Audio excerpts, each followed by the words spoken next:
aid to get into Gaza at speed. And so it's within that context. অবশেষে ফিলিস্তিন রাষ্ট্রকে স্বীকৃতি দেওয়ার ঘোষণা দিতে যাচ্ছে যুক্তরাজ্য। ব্রিটিশ প্রধানমন্ত্রী স্যার কিয়ার স্টারমার এই ঘোষণা দেবেন। রোববার এই ঘোষণা আসতে পারে বলে নিশ্চিত করেছে ব্রিটেনের সরকারি সূত্র। ব্রিটিশ সংবাদ মাধ্যম বিবিসি বলছে, ব্রিটিশ প্রধানমন্ত্রী কিয়ার স্টারমার রোববার বিকেলে এক বিবৃতিতে ফিলিস্তিন রাষ্ট্রকে যুক্তরাজ্যের স্বীকৃতি দেওয়ার ঘোষণা দেওয়ার প্রস্তুতি নিচ্ছেন। এর আগে চলতি বছরের জুলাইয়ে তিনি ইঙ্গিত দিয়েছিলেন, সেপ্টেম্বরের মধ্যে যদি ইসরায়েল গাজা যুদ্ধবিরতিতে রাজি না হয় এবং দীর্ঘমেয়াদী টেকসই শান্তি চুক্তির প্রতিশ্রুতি না দেয়, তবে যুক্তরাজ্য তাদের অবস্থান পাল্টাবে।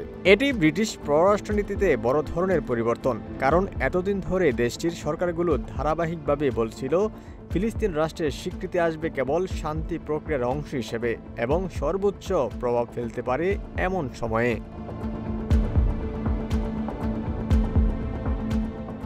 এদিকে এই সিদ্ধান্তের তীব্র সমালোচনা করেছে ইসরায়েলি সরকার, বন্দীদের পরিবার এবং কিছু কনজারভেটিভ নেতা।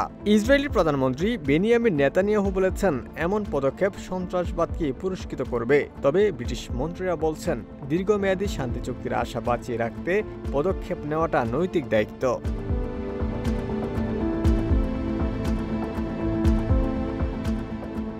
যুক্তরাজ্যের সরকারি সূত্র জানিয়েছে, সাম্প্রতিক সপ্তাহগুলোতে গাজায় পরিস্থিতি ভয়াবহভাবে খারাপ হয়েছে। তারা ক্ষুধা ও সহিংসতার ছবি তুলে ধরে স্বীকৃতির পক্ষে কথা বলেছেন। জাতিসংঘের এক কর্মকর্তার মতে, গাজা সিটিতে ইসরায়েলের সর্বশেষ স্থল অভিযান ছিল বিধ্বংসী, যা লাখো মানুষকে পালাতে বাধ্য করেছে।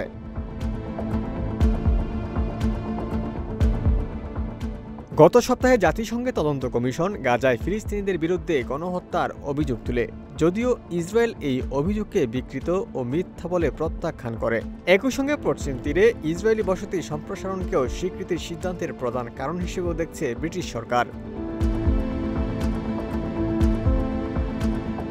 ফিলিস্তিনকে স্বীকৃতি দেওয়া লেবার পার্টির বহুদিনের দাবি। দলটির বামপন্থী এমপিদের চাপের মুখে স্টারমারকে ইসরায়েলের প্রতি কঠোর অবস্থান নিতে হয়েছে। জুলাইয়ের আগে তার ভাষণ দেওয়ার আগেই লেবারের অর্ধেকের বেশি এমপি ফিলিস্তিনকে তাৎক্ষণিক স্বীকৃতির আহ্বান জানিয়ে যৌথ চিঠি দিয়েছিলেন। ওমর ফারুক, ঢাকা প্রকাশ।